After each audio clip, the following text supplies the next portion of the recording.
Buenas tardes. Bueno, muchas gracias por su asistencia. Hoy día comenzamos el nuevo ciclo de los coloquios en microbiología del año 2018. Y este semestre están programadas, si es que han visto el anuncio, 3 charlas.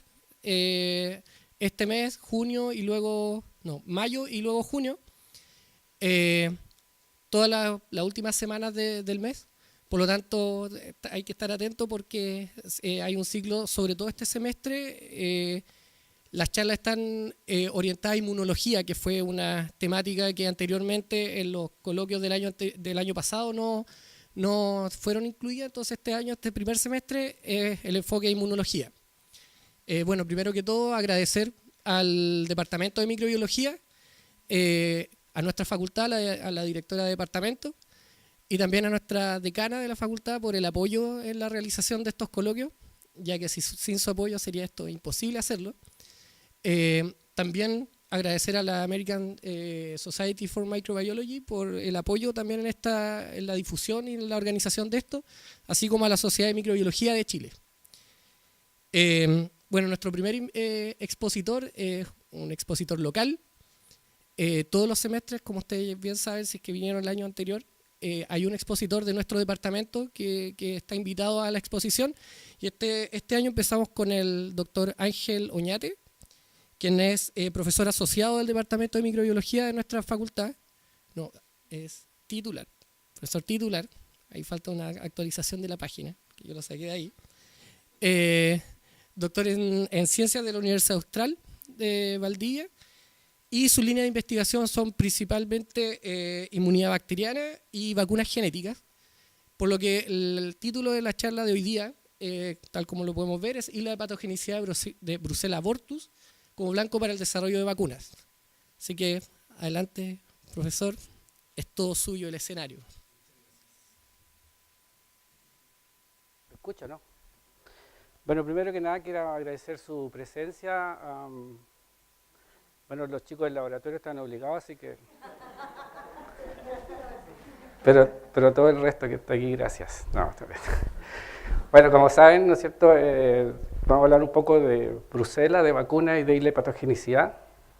El trabajo se ha desarrollado en el laboratorio de inmunología molecular, que ha sido financiado generalmente por proyectos, generalmente Fondesit, tenemos un Fondef por ahí, que nos ha ayudado a financiar toda esta investigación y obviamente ha ayudado al desarrollo de diferentes tesis de pregrado, de posgrado.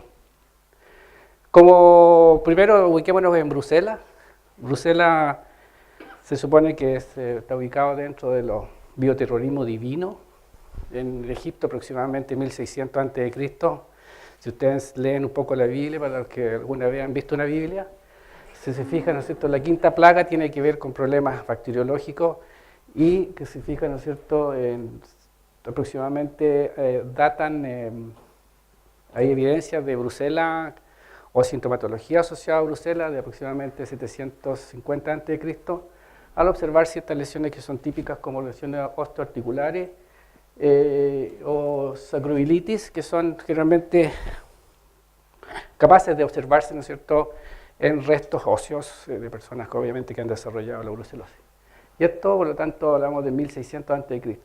En 1887, ya entrando en la parte más actualizada, podríamos decir, David Bruce fue el primero que detectó, ¿no es cierto?, observó ciertas sintomatologías en un barco que iban viajando, en donde observaron, ¿no es cierto?, muerte por desarrollo de una fiebre ondulante en las personas.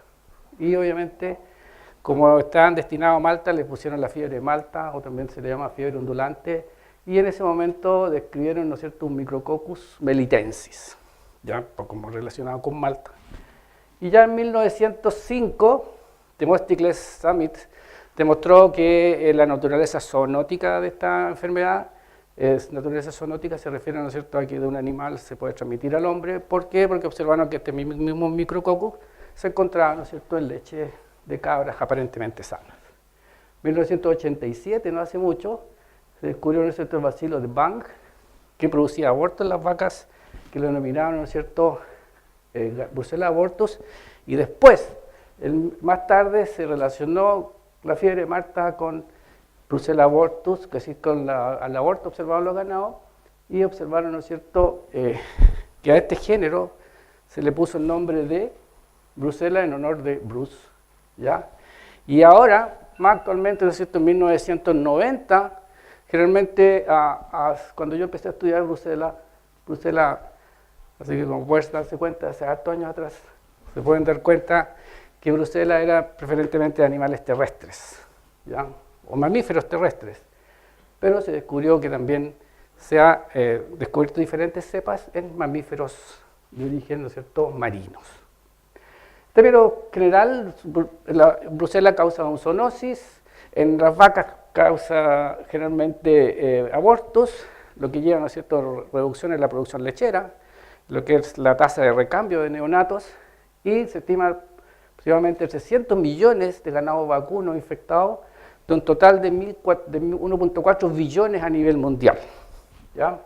En el caso del humano, los síntomas obviamente no se ha observado aborto, pero no va a faltar el que de repente se le va a ocurrir que hay un aborto, pero a esta altura todavía no se ha descrito. Los síntomas generalmente, como se dijo al inicio, son fiebre ondulante, fiebres altísimas, malestar general. Yo se lo puedo contar fehacientemente porque yo lo tuve. Por lo tanto, pero no llegué a encefalitis, creo, ni meningitis, ni artritis. Se reportan aproximadamente 500.000 casos anuales a nivel humano. Ya esto reportado en 2015. En Chile, aproximadamente a nivel de población humana, 0,55 casos por cada 100.000 habitantes, ¿ya? Y un 0,24% de prevalencia en niveles de bovino. Esto es relativamente bajísimo. Somos un país bastante desarrollado, podríamos decir. Las medidas de higiene son bastante elevadas, por lo tanto, no existen los problemas que existen en nuestra serie de países latinoamericanos o africanos, que tienen que ver, ¿no es cierto?, con lo que es pasteurización, medidas de higiene, etcétera, que es fácil de transmisión. Generalmente se transmite en el humano por leche, o personas que trabajan directamente con ganados, ya sea a nivel cuando existe el parto, o personal, ¿no es cierto?, generalmente especializado, por ejemplo, veterinarios, que tienen que ver con el hecho que están, que hacen fertilización in vitro, etcétera, etcétera, que tienen un contacto más cercano con restos, ¿no es cierto?, de secreciones vaginales, preferentemente, porque a nivel del humano se ubica preferentemente a nivel de la placenta, porque la bacteria tiene un tropismo hacia la placenta, hay una producción de cierto componente a nivel placentario que hace que las bacterias migren y eso provoca, ¿no es cierto?, el fenómeno de inflamación placentaria con la pérdida del feto a cierto estadio de vegetación.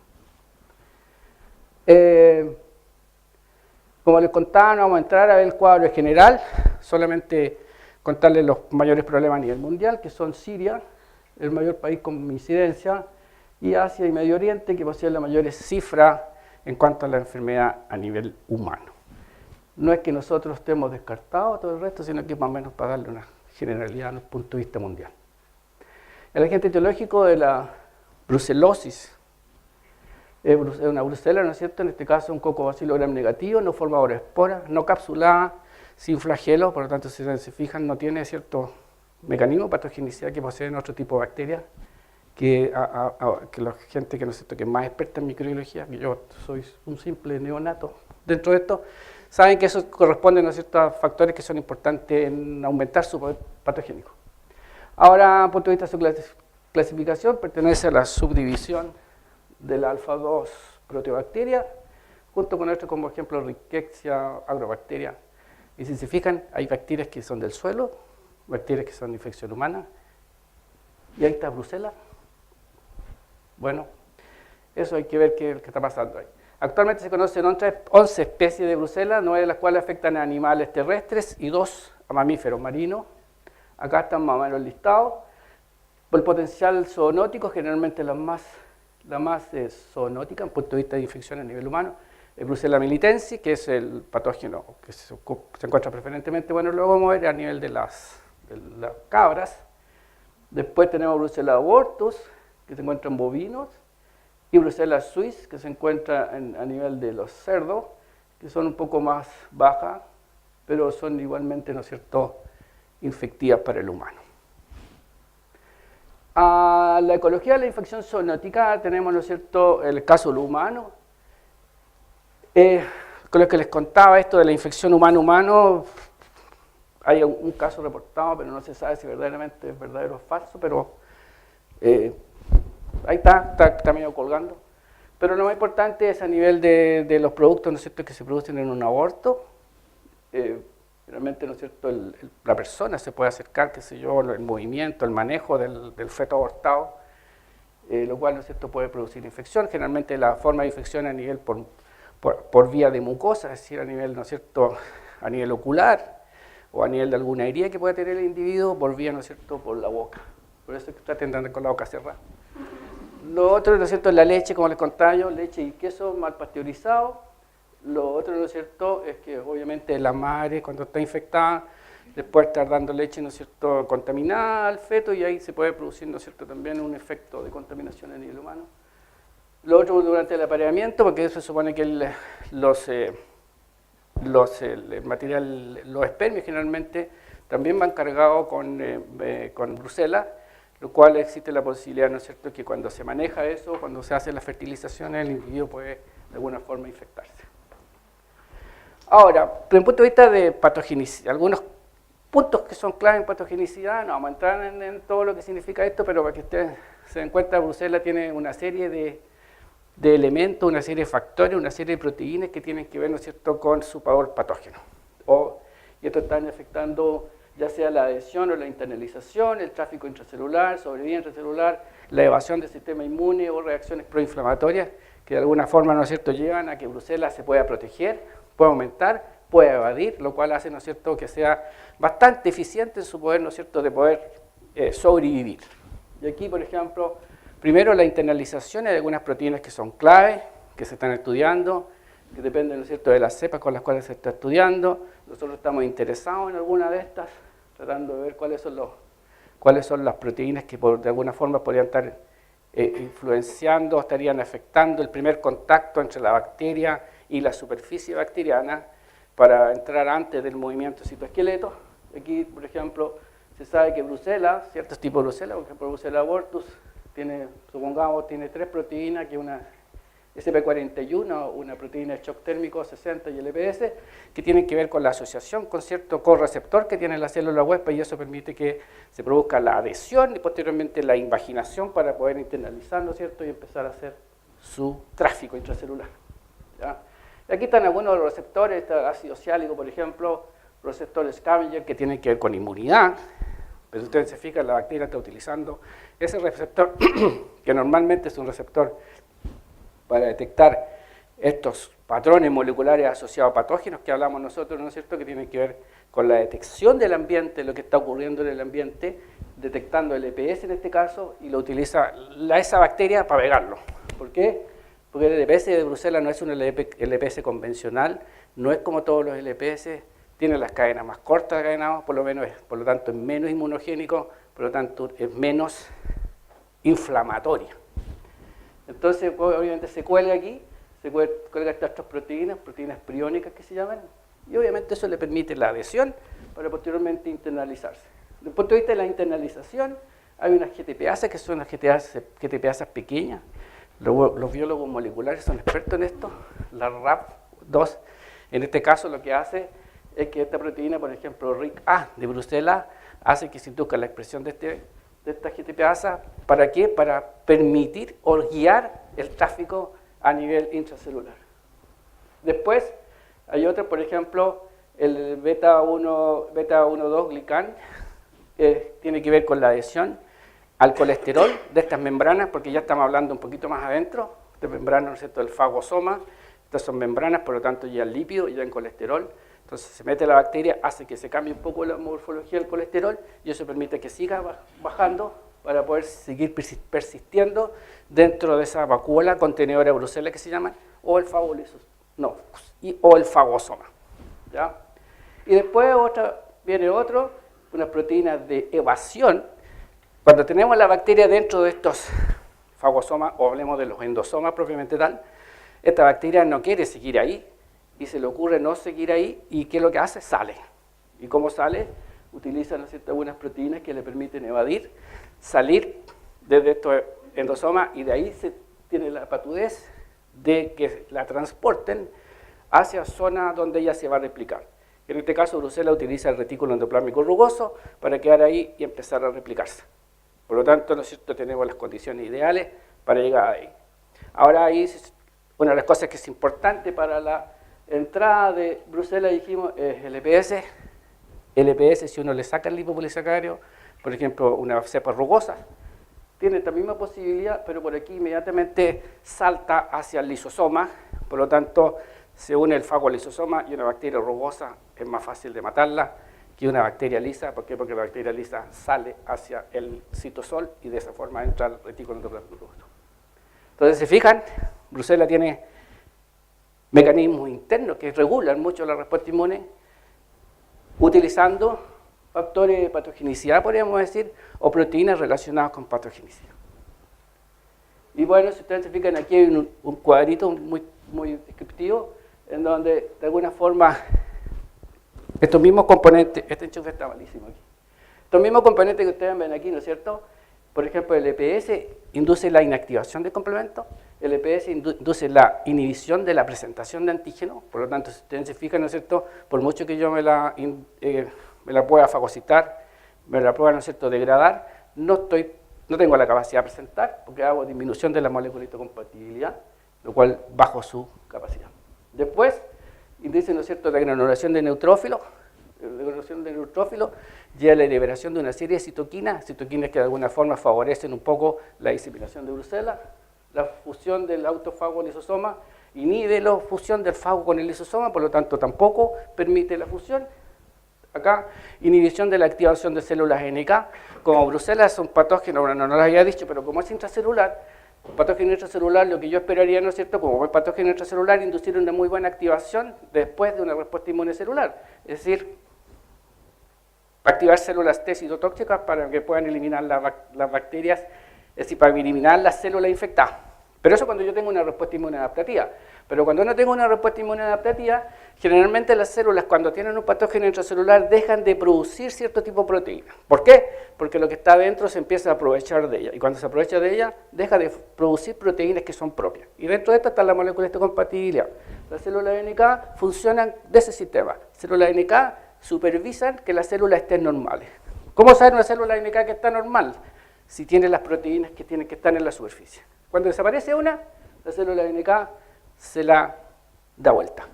Pero aquí, ¿no es cierto?, si ustedes no tienen, están sonados, inactivos. Entonces, si ustedes se fijan, proteína, el EPS, la TSBP, induce la inhibición de la maduración de la célula dendrítica, que es otra proteína que tiene que ver con la maduración de ciertos factores que llevan hacia la activación de la célula dendrítica, y si la célula dendrítica yo la inhibo, por lo tanto estoy inhibiendo todo el mecanismo de presentación de antígenos y todo el mecanismo de activación y de producción de citoquinas, por lo tanto estoy inhibiendo el proceso de la respuesta inmune innata. Eso en términos generales. Ahora Bruselas se caracteriza por tener dos cromosomas. Los cromosomas son bastante de 2.12 megabases y 0.16 megabases, y dentro de esos se encuentran algunas islas genómicas. La isla genómica, bueno, como ustedes son todos microbiólogos, saben mejor que yo, ¿no es cierto?, que la isla genómica tiene ciertas características, que es el porcentaje de guanina, citosina, algunos elementos de inserción, que son característicos, y por lo tanto todo el mundo, aquí hay una isla, dice, y aquí hay otra isla, etcétera, etcétera, y de ahí salieron, ¿no es cierto?, que Bruselas posee 9 islas. Obviamente no todas las cepas tienen las 9 islas, unas tienen una, otras se parecen. Por ejemplo, lo que a nosotros nos interesa, Brucella abortus, no tiene la isla genómica 4 ni la isla genómica 8, y así, etcétera. Y dentro de esas 9 islas, nosotros nos interesó una isla, que es una isla que tenía una serie de genes que no estaban altamente conocidas, es decir, no estaban descritos. Solamente se nos conocían que existía un gen, porque de acuerdo a la secuencia, ¿no es cierto?, ustedes saben que existe un marco de lectura abierto que tiene un inicio y tiene un fin. Entonces nosotros dijimos, aquí tiene que haber algo. Y en ese momento habían 4 proteínas descritas y todo el resto eran caldo de cultivo para poder estudiarlo. Por lo tanto, nos fuimos para allá y encontramos que habían 25 genes dentro de esta isla y 4 pseudogenes y estaban entre los HORF 250 y 279. 250 y 279 es una nomenclatura solamente, porque ustedes, si no lo han visto, es la posición donde está el gen. Entonces hay un 250, 251, 252 y ahí entonces uno va trabajando con esos HORF y ahí está más o menos la ubicación, uno se lee de izquierda a derecha, otro de derecha a izquierda, depende, ¿no es cierto?, del origen que tenga para poder ser traducido. Y aquí tienen algunos de los nombres para que no se vayan asustando porque vamos a hablar después. 260, por ejemplo, es una proteína flagelar. 260 es una proteína con dominio SH3. 273 es un regulador transcripcional. Ahora, es un regulador transcripcional, estoy diciendo yo, porque tiene homología con un regulador transcripcional. ¿Por qué? Porque la única que se sabe que es esta, la BTPA1, que si se acuerdan un poco cuando hablábamos, ¿no es cierto?, es una proteína que tiene que ver con la regulación de la maduración de la célula dendrítica, que está aquí. Es una de las es una de las únicas proteínas que se ha descrito que tiene una función y que tiene un rol conocido, y todo el resto son proteínas hipotéticas. ¿Por qué? Porque tienen homología con unas proteínas que se parecen a eso, se parecen a eso, se parecen a eso. Excepto una proteína de unión ADN que tampoco no está publicado, pero nosotros sabemos que es una proteína de unión ADN porque nosotros hicimos los ensayos para ver, y verdaderamente es una proteína de unión ADN, pero con eso uno no saca mucho. Es cosa que no son resultados, es decir, son un resultado, pero hay que buscarle cómo poder sacarle un poco más de provecho para que sea publicable. Ahora, aquí tenemos una lista, yo creo que los que están atrás no la van a ver mucho, no es que la cosa tenía que ponerla, no se puede hacer de otra forma. Esto es un listado de los HORF y experimentalmente estudiados en Bruselas abortus. Esto va a salir ahora en el Vaccine del 2018. Está en prensa en este momento. Es una revisión que hicimos y aquí tenemos la descripción de todos los HORF que están en estudio. Solamente le voy en relación al tiempo, por ejemplo, aquí esta es una proteína hipotética, esta es una sin dependiente metaloproteinasa, es hipotética, esta es también hipotética. Solamente nosotros lo que hicimos es empezar a trabajar con esos pedazos. ¿Y qué encontramos? Por ejemplo, un ejemplo. Bueno, todo este aquí de 42 hasta acá son publicaciones de nosotros, es decir, de aquí, estas son de nosotros, excepto la 30, que dijeron que esta es una proteína flagelar. Nosotros ya estábamos trabajando con ella, pero ellos no ganaron el KenBI porque ellos inmunizaron con eso, pero inmunizaron con la proteína. Nosotros estamos esperando terminar unos resultados de una inmunización con una vacuna de DNA, que es lo que nosotros hacemos. Y después, obviamente, empezamos a ver cómo se comportaban estas. Vamos solamente a ver esta, por ejemplo, la 1267. Dice que está involucrado en la sobrevida intracelular. Son estudios que se hacen, toma uno la bacteria, le saca el gen y después ve cómo se comporta a nivel de sobrevida y por lo tanto uno dice, aumenta la sobrevida, disminuye la sobrevida, etc. Y lo otro es reducción de virulencia, qué tan virulenta es, aumenta la virulencia, baja la virulencia y uno toma eso, hace todo esos estudios y capaz que le salga un paper. Y salió un paper. Y ahí tienen ustedes varios, ¿no es cierto?, varios papers que son publicados más o menos realizando la misma tecnología, pero para diferentes genes, diferentes clones.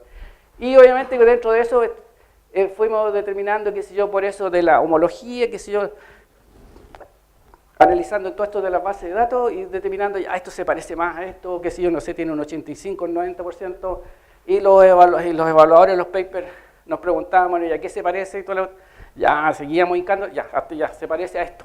Y ahí tiramos, es una proteína que se parece a esto y listo, ahí está, ya un factor transcripcional, y listo.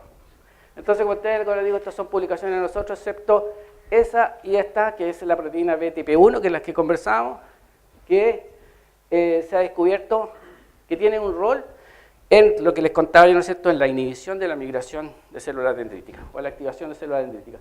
Pero no se han hecho estudios con vacunas, así que ahí tienen ustedes el trabajo, chicos. Empiecen a pensar. Las vacunas que existen en la actualidad son 3 vacunas comerciales.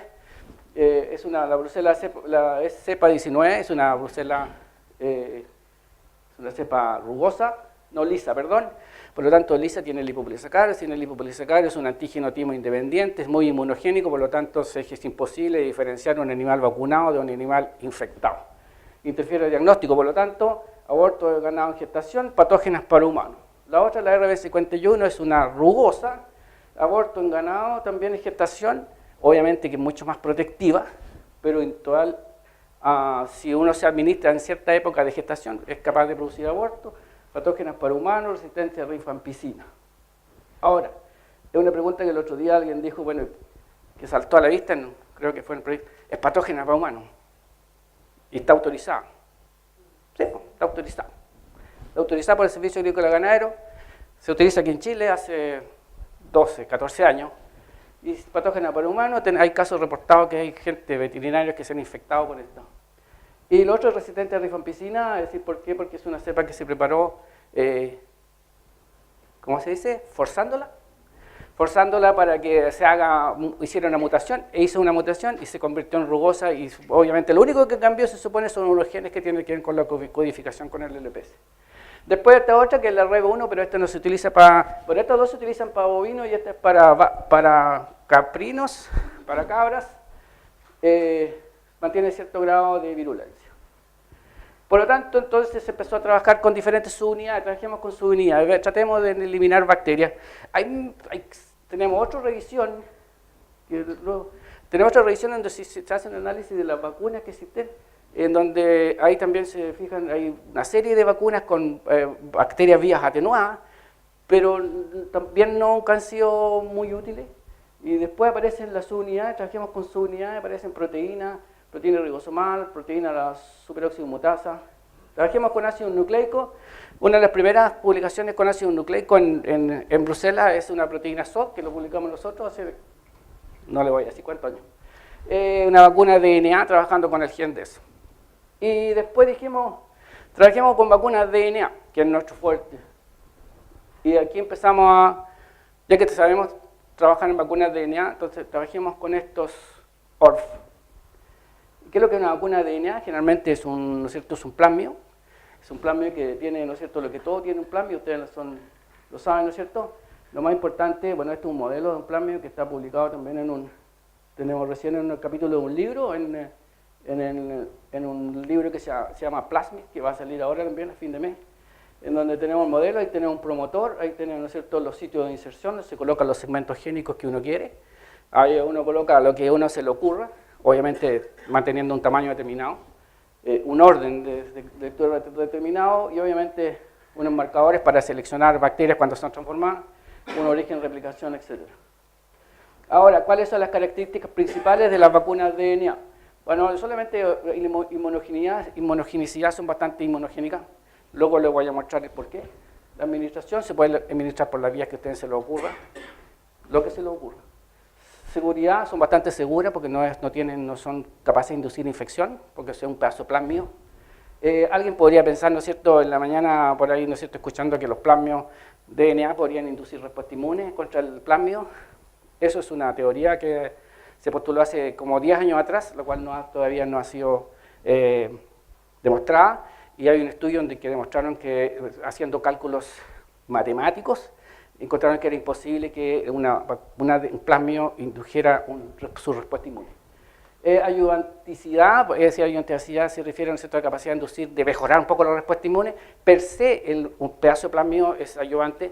¿Por qué? Porque en inmunología hay pedazos de segmentos génicos, CPG que se llaman, citosina poliguanidin, que tienen que ver con la estimulación de cierto tipo de receptores TOL, que son inductores de la activación de la respuesta inmune específica. Y después, estabilidad, son mucho más estables que cualquier proteína, son fáciles de producir, no requieren cadena de frío, por lo tanto, si tienen, ¿no es cierto?, que son más adaptables. ¿Cómo funcionan esto? Yo no sé qué horas son. ¿Cómo funciona esto? ¿Cómo funcionan esto? Préstame este celular.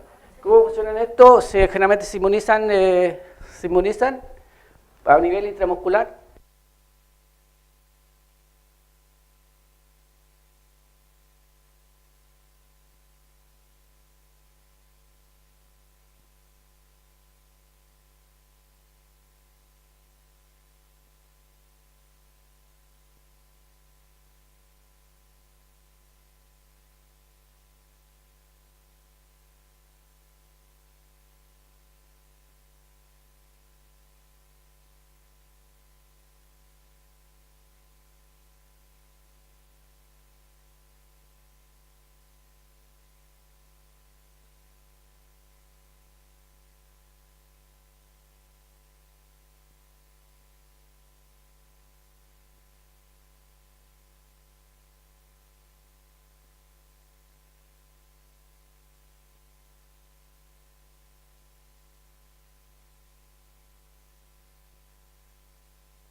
sea una estimulación de células CD8 como estimulación de células CD4. Y esto lleva, ¿no es cierto?, a una regulación de la respuesta para llevar a la producción de células T antígeno específicas o células B antígeno específicas, las cuales salen a circulación. ¿Ya? Cuando uno evalúa respuesta inmune, frente a cualquier vacuna o frente a cualquier preparado, hay varios ensayos que son necesarios. Aquí tenemos, por ejemplo, el nombre solamente, no voy a colocar cómo se hace ni nada, pero primero tenemos que ver proliferación de linfocitos. Cuando uno evalúa proliferación de linfocitos, es tratar de ver, ¿no es cierto?, qué tanta respuesta están estimulando células. Porque pueden ser células CD4, pueden ser células CD8, depende de lo que uno quiera, pero son linfocitos. Por lo tanto, uno lo que evalúa es respuesta inmune celular. El ensayo de citotoxicidad es otra forma de evaluar citotoxicidad. Otra forma de evaluar inmunidad. ¿Qué significa citotoxicidad? Evaluar células T citotóxicas, es decir, estimulación de células citotóxicas. Anticuerpos, células B. Anticuerpos, respuesta inmune humoral. Y bueno, uno ahí le pega, uno tiene un truco aquí, depende de la inmunoglobulina, uno dice que va para un lado o para otro, bueno, eso puede mover. Detección de citoquina también es importante. ¿Por qué? Porque si hay una respuesta inmune adaptativa, hay cierto patrón de citoquina, y ese cierto patrón de citoquina es un indicio que se está estimulando una cierta línea de respuesta inmune. Y después, finalmente, el experimento clave es el ensayo de protección. Uno puede llegar, ¿no es cierto?, si a uno se lo creen, a nivel internacional uno puede llegar hasta aquí y puede publicar. Si uno, perro chico, si no tiene ensayo de protección, no se le van a creer. Así que es necesario hacer protección.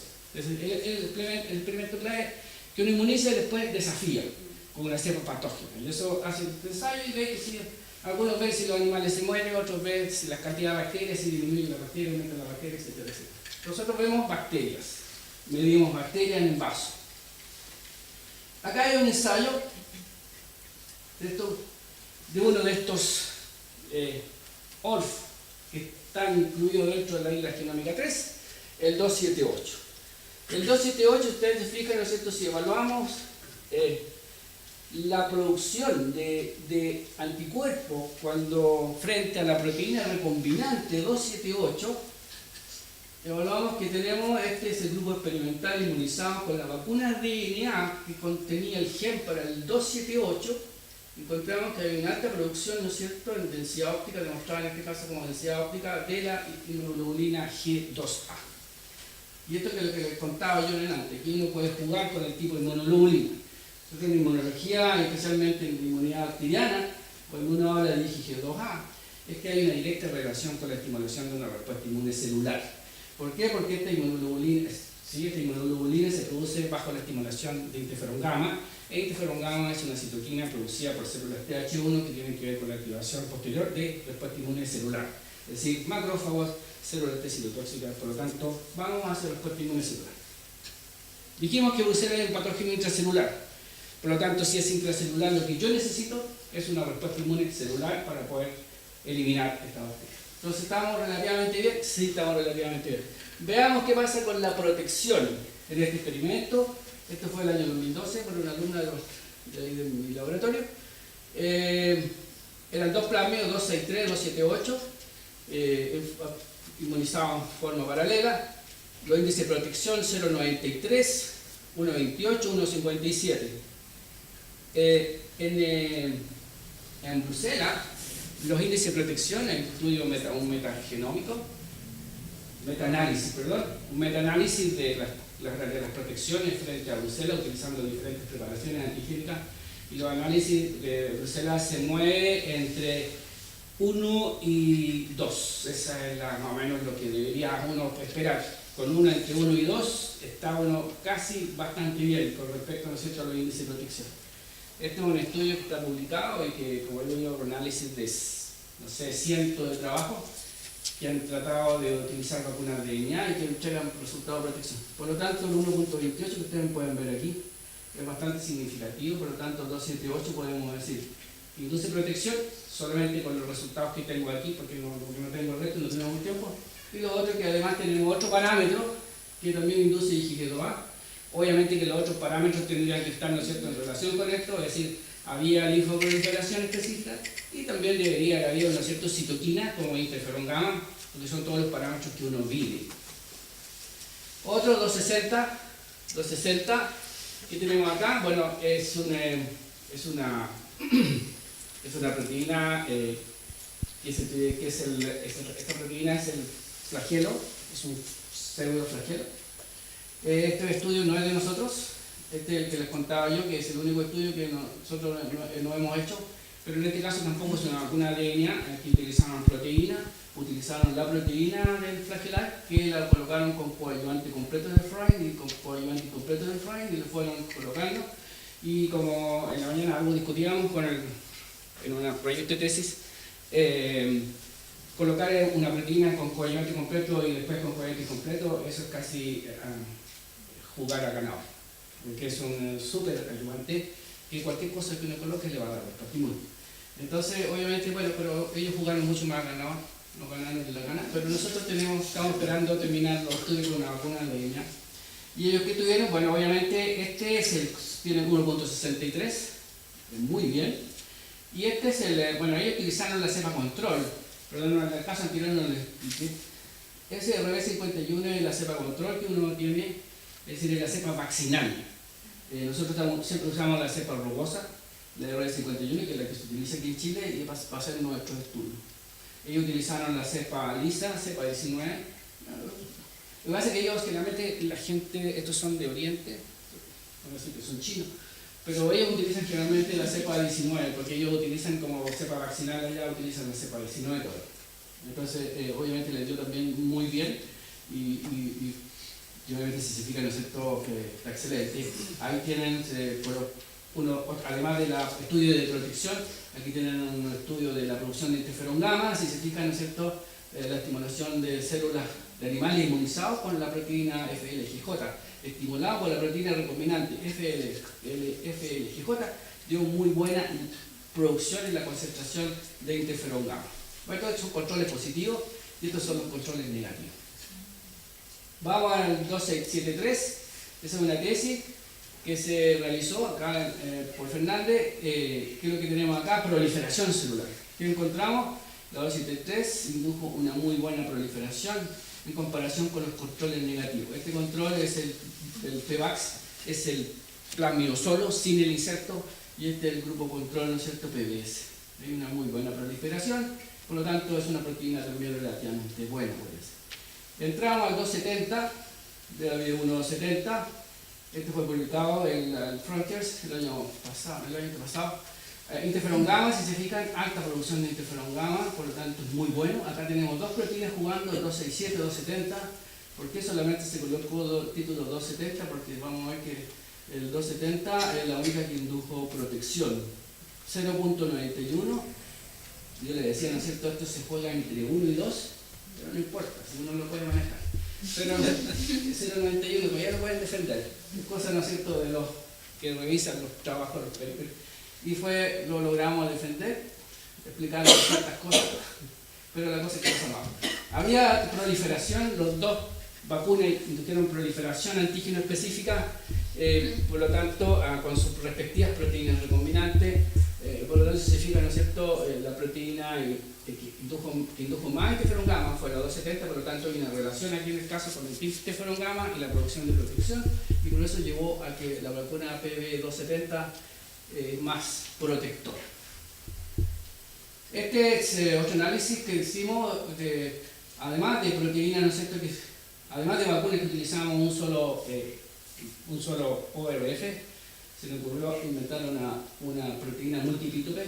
Por lo tanto, tomamos varios de estos ORFs que les conté al principio, ¿no es cierto? Ahí está su número, la ubicación, la posición, aquí está el número de identificación del gene banks, la longitud, y se empezaron a hacer análisis de predicción de multipítope utilizando herramientas bioinformáticas. Aquí aparecieron una serie de epítopes para MHC clase 1, epítopes para MHC clase 2, epítopes para células B, epítopes para células B, etcétera, etcétera, etcétera. Y todo esto lo unimos a una proteína que empezamos a trabajar hace como 50 años atrás, que es la superóxido dismutasa. No son 50 por que lo que nos llevó a decir que era una proteína altamente inmunogénica y sigue siendo altamente inmunogénica, por lo tanto dijimos, pesquemos nuestro epítope y además juntamos con el epítope de la superoxidimutasa. Si ya sabemos que es una proteína inmunogénica, ¿por qué no la identificamos los epítopes y los metemos? Tomamos todos esos epítopes, si ustedes se fijan, hicimos una fusión, hicimos una quimera, una proteína multiepítope, que en este caso, ¿no es cierto?, tomamos la secuencia, esa secuencia se transforma en gen, el gen se mandó a hacer, no es que lo hicimos nosotros, se mandó a hacer, se mete en estos plásmidos y se inmuniza. Y obviamente, ¿qué es lo que ocurrió? Ocurrió, ¿no es cierto?, que aquí tienen ustedes, esta es la proteína vaccinal, 2.85, y esta es la proteína vacunal, es decir, la proteína DNA multiepítope, que tenía 1.14 de protección. Y bueno, esto también nos creyeron y lo publicamos en el Frontier en Immunology del año pasado. Después, además, ¿por qué no hacemos proteínas multivalentes? Multivalentes se refiere, bueno, que si ya sabemos que una proteína es buena, ¿por qué buscarlo en los epítopes? Entonces, proteína, unir proteínas, con la proteína A, con la proteína B, la proteína C, pero en el mismo segmento génico. Y de esa forma se inmuniza con una cosa y la célula va a producir las tres proteínas de forma simultánea. Y aquí jugamos con tres macrolecturas, el 273, 78 y la proteína SOC. Como les contaba yo, ¿por qué SOC? Porque sabemos que la proteína SOC tiene un prestigio. Por lo tanto, entonces después incluimos 278 SOD y 273 SOD, aquí están los genes que codifican y acá están las proteínas recombinantes que se producen. Y empezamos a inmunizar, proteínas de fusión de DNA. Primero, obviamente, proliferación. Bueno, proliferación, ¿qué se comportó mejor? Aquí estadísticamente significativa, podríamos hacer la 278 SOD, 273, 78 SOD, acá. En este caso, ¿no es cierto? Utilizando 2 microgramos y 10 microgramos, al utilizar 10 microgramos, bueno, las tres multivalentes se comportan no igual, pero por lo menos son estadísticamente significativos su resultado en comparación con los controles negativos. En cuanto a interferón gamma, obviamente las tres producen una alta concentración de interferón gamma, pero el problema fue ¿dónde vamos? Acá. Cuando fuimos a ver protección, ninguna de las tres induce protección. La brucela aborto de RB51, su protección estaba más baja. No sabemos dónde están los errores aquí, pero igual logramos, es decir, escribiendo bien el paper, defendiendo bien lo que uno tiene, lo logramos publicar. También el año pasado en Biomedical Research. Y tenemos, ¿no es cierto?, la posibilidad de volver a repetir esto, tratar de ver por qué es posible que la cantidad de bacterias que pusimos para hacer los estudios de protección haya sido muy bajo. Igual estos resultados finalmente son repeticiones de dos experimentos independientes, pero uno a veces cuando encuentra este tipo de cosas uno tiene que volver a repetir, pero lo que ustedes saben, lo que significa esto, lo que es tiempo, lo que es el número de ratones que se utilizan, ahora no es tanto el número de ratones que se utilizan, pero igual lo que es tiempo y lo voy a repetir todo esto, entonces finalmente en este caso dejémoslo así, no, así ya no tenemos nada más que hacer. Y bueno, aquí tienen ustedes una lista de las vacunas basadas en estos bancos de lecturas abiertos que están dentro de la isla de patogenicidad 3 de Brucella abortus. Todos estos resultados que ustedes ven aquí, excepto este que está aquí, son de nosotros, de aquí hacia abajo, de vacunas de DNA, vacunas multivalentes, multipítope de DNA, utilizando modelo ratón. La vía de inmunización son todas por vía intramuscular.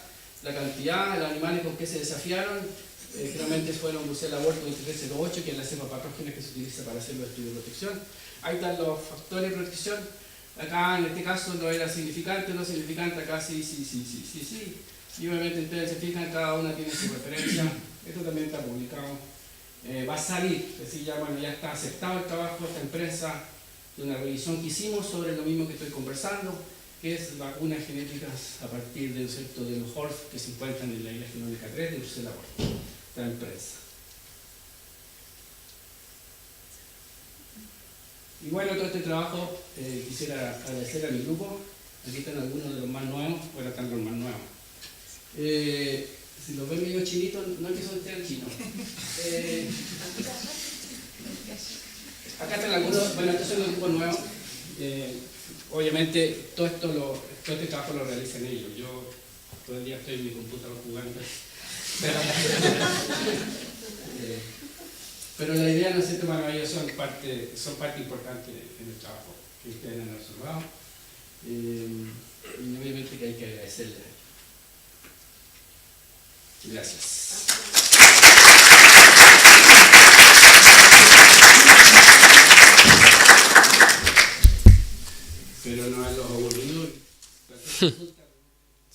consultas, público, comentarios.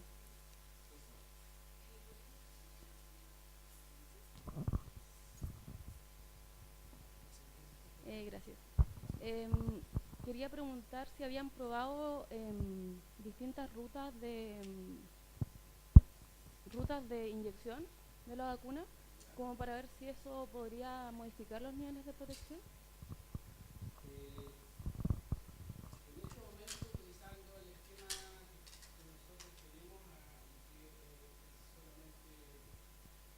En este momento solamente hemos utilizado por vía intramuscular. Tenemos otros ensayos, pero utilizando bacterias transformadas, Lactococcus lactis, que le hemos puesto genes que tengan la capacidad de excretar proteínas.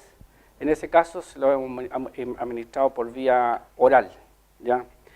Con otros patógenos hemos trabajado utilizando vacunas de DNA, pero para administrado por vía intranasal o por vía oral. Por ejemplo, coli. Tenemos por ahí unas amistades que hemos trabajado con ellos, con coli enterohemorrágica. Son bacterias que generalmente, ¿no es cierto?, entran, bueno, igual Brucela entra por vía mucosa, ¿ya? Pero generalmente una buena inmunización por vía intramuscular tendría que dar una buena estimulación de la producción de IgA, que de alguna forma también tendría en relación con una protección a nivel de mucosas por la entrada de Brucela. No hemos hecho ese ensayo directamente con vacunas de DNA, pero sí hemos utilizado otros patógenos inmunizando por vía intranasal o vía oral. Y le preguntaba porque, por ejemplo, con el virus, por ejemplo, de influenza, uno de los mecanismos que ha tenido más éxito, de hecho, es la vía intranasal, precisamente porque se utiliza el mismo mecanismo. Claro, es que eso depende mucho del patógeno. Por ejemplo, ahora tenemos un proyecto con Irving, que es el Shigella. Shigella queremos administrarlo por vía intranasal, una vacuna de DNA. También queremos administrar en ese caso una proteína por vía intranasal y una proteína por vía intramuscular para ver hay diferencias de los mecanismos de cómo se podría estar expresando o la proteína o la capacidad de cada uno de esos. ¿Ya?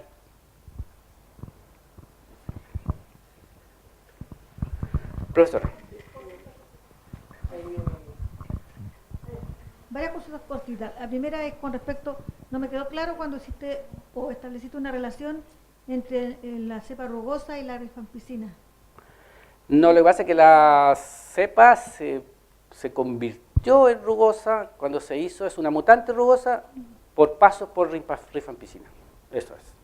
Y eso, por eso me parece tan raro, o sea, se pasó por rifampicina y se afectó la síntesis del lipopolisacárido. Sí, se hace una presión, creo, se hace una presión para que haga cambio se transforme en una mutante y se transformó en esta y después se supo que era una mutante rugosa y que después más encima, con todo este análisis genético, se supo cuáles son los genes específicos que tienen que ver con esta. Sí, me llama mucho la atención porque la síntesis del LPS en unos verones está en N zona. Así se hizo. Sí. Sí, lo que pasa es que IRB51 se llama porque se dieron 51 pasos cuando descubrieron que era... 51 pasos igual se modifica. Yo trabajé con las dos, con la rugosa y la lisa, por eso... Ya.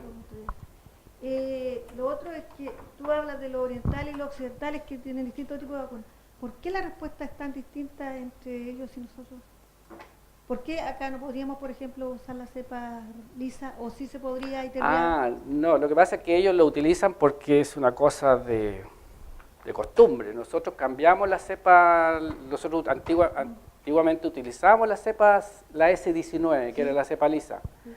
Pero después, cuando se desarrolló la cepa rugosa esa, y se hicieron varios estudios en modelos primero animales, ¿no es cierto?, después en bovinos, se descubrieron, ¿no es cierto?, las características que era buena, y los que crearon la vacuna empezaron a distribuirla a diferentes partes del mundo, y aquí en Chile fue una de las primeras partes que ellos aceptaron la introducción, el cambio de la cepa 19 por la cepa RB51. Y nosotros seguimos utilizando la RB51 por un problema de certificación y de que está autorizada la RB51. Allá ellos no autorizaron la RB51. En Europa, por ejemplo, tampoco está autorizada la RB51. Pero sí en Estados Unidos. En Estados Unidos se utiliza la RB51. Y lo tercero también, con respecto a las cepas estas, ¿son obligadamente intracelulares o son facultativas? Son O sea, ¿tiene la posibilidad de vivir fuera de la célula? Sí tienen la posibilidad de vivir afuera. facultativo? Sí. Ya, facultativo. Ya, entonces, la otra pregunta no tiene nada que ver. Pero que el problema es si lo vemos desde un punto de vista fisiológico, si la bacteria está afuera, es muy fácil de poder ser detectada por el sistema inmune. Es muy fácil de poder ser atacada. Por lo tanto, lo que le interesa a la bacteria es rapidito entrar y mantenerse dentro del interior. ¿Por qué? Porque si estando afuera es fácil de poder eliminarla, estando en el intersticio, porque ahí tienes anticuerpos, los anticuerpos, y como tiene el lipopolisacario induce mucho anticuerpo, por lo tanto va a tener mucho anticuerpo, el anticuerpo induce la activación de complementos, qué sé yo, funciona opsonina, muchas células pueden llegar, fagocitar, etcétera, etcétera. Pero estando adentro ahí ya sería diferente. La última es una general como la proyección. ¿Ustedes tienen, o no sé si ignorancia mía, pero ya alguna vacuna que ustedes digan, esta debiera ser, utilizar y es mejor que la que está hoy día y por motivo de negligencia, burocracia no ha podido salir? ¿Pero tú apuestas porque alguna de ellas sea mejor que la actual? Yo apuesto por todas, pues si yo las hice. No, Uno apuesta por todo, pero uno tiene que sacar. No, si te entiendo lo que tú quieres decir. Lo que pasa es que sí son vacunas relativamente, son vacunas que funcionan, pero el gran problema es que una cosa es lo que uno tiene en el modelo ratón y después de aquí sacarlo al modelo bovino ya es diferente. Y nosotros generalmente no nos dedicamos, es decir, intentamos unos años trabajar con bovinos y tenemos una publicación por ahí con vacunas de DNA y RNA para la proteína SOD, esta superoxidimutasa. Los bovinos funcionan muy mal, es decir, no es que funcionen muy mal, es que son ellos genéticamente, no son puros, por lo tanto cada animal te va a dar una respuesta diferente. ¿Por qué? Porque su genética es diferente. No como esto que uno trabaja con una cepa de ratones, que son cepas puras, por lo tanto su complejo mayor de histocompatibilidad se supone que es único, por lo tanto ellos van a responder todos iguales, entre comillas. En cambio, trabajar con un hato de animales, nosotros trabajamos con una cepa Holstein Friesian, que son productoras de leche, pero es una raza, y esa raza multielélica, es decir, tiene mucho, es decir, no son genéticamente puros, su complejo mayor de histocompatibilidad. Por lo tanto, las respuestas que daban era un asco. Entonces, dentro de todo, de como 4 o 5 años que trabajamos, logramos rescatar algunos resultados y eso lo logramos publicar por ahí. Entonces, llevar esto a los bovinos, no sé si ustedes quieren. No, gracias. Bien. Pero lo otro que era porque trabajamos con los chicos de veterinaria, porque como teníamos más contacto con estudiantes de veterinaria, porque yo estaba ya en Chillán haciendo inmunología en veterinaria, y después ya dejé de ir, entonces ya no conozco a ningún veterinario, entonces ningún chico de veterinaria que se quiera arriesgar tampoco, porque igual tuvimos los contactos, íbamos ahí, manejábamos unos bovinos, qué sé yo, imagínense manejar bovinos que cuando uno lo empieza a inmunizar son chiquititos, pero lo termina de inmunizar como a los 5 meses ya están así. Entonces ya no es lo mismo sacarle sangre a un bovino que sacarle sangre a un ratoncito. Entonces era todo un show y cada vez que había que ir a sacarle sangre. Es decir, es que mi curiosidad era porque a lo mejor yo dije ya debe tener una cerca alguna de estas de ser usada. No, mira, lo que pasa es que nosotros somos más, nos gusta más la ciencia básica, nosotros nos vamos a la parte de productividad y toda la cuestión de producción. Súper. No, pero se nota por las revistas que tienen que están excelentes, porque son súper buen impacto todas esas revistas. Excelente, felicitaciones. Gracias. Exacto. ¿Otra pregunta? ¿Una más? ¿Tiempo? Voy a ir al café. Si no hay más preguntas, entonces un aplauso nuevamente al profesor Ángel. Gracias.